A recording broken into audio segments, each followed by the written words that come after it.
In this short tutorial, we're going to take you through Blackboard's Mobile Learn application. You can see the icon in the lower left-hand part of my screen.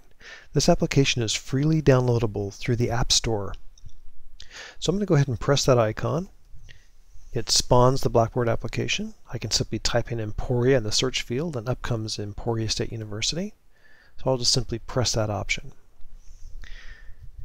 I then get a challenge response screen where I type in my username and password. You simply use the same username and password that you would use to access Blackboard on campus. Now I've got mine blurred out so you can't see it, so that's the reason it looks a little strange.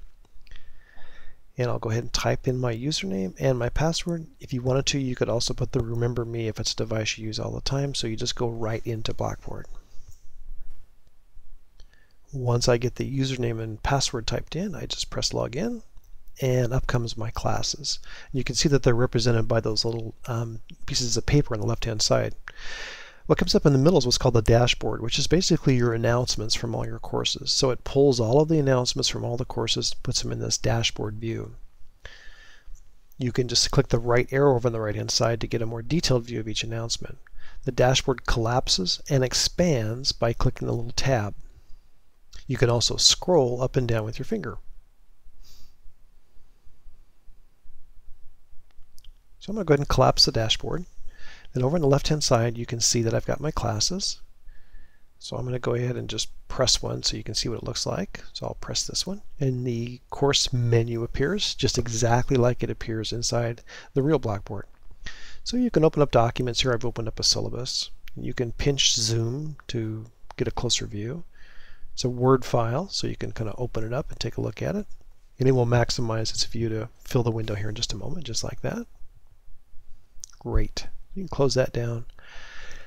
Let's take a look at some other things.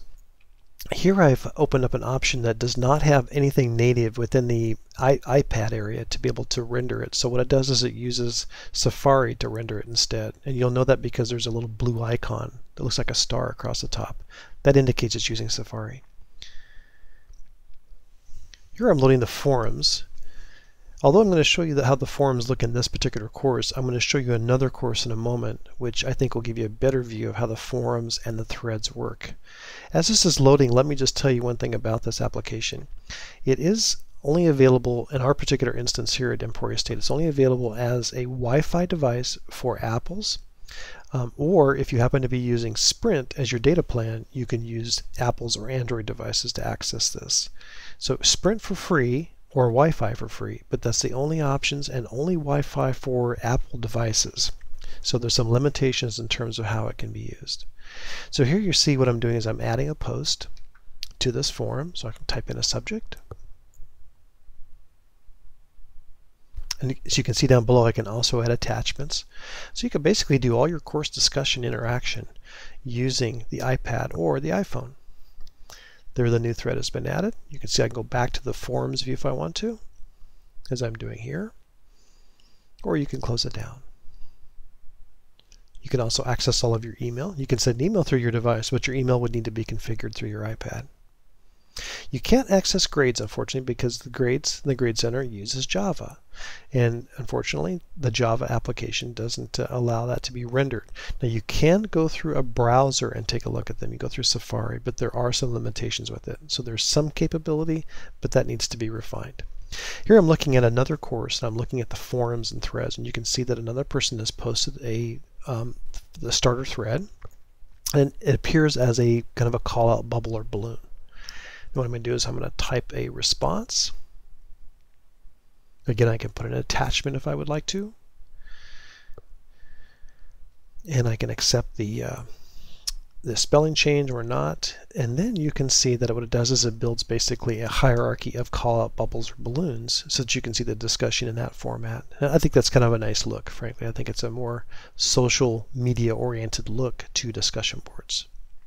Frankly, I like it actually better than I like the regular real Blackboard product when it comes to that type of discussion interaction. You can also add course content. There's an attachments area that you can upload content.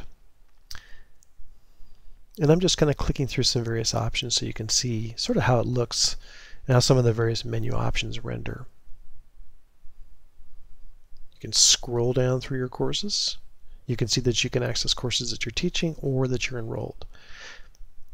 There's also a favorites option on the bottom and an organizations option if we happen to be licensed for a different version of Blackboard, which has organizations. Unfortunately, we don't have that, so we just have the courses. Every time you access a course, you can see that it shows highlighted with the page curl. Submenus appear just like you see on the screen.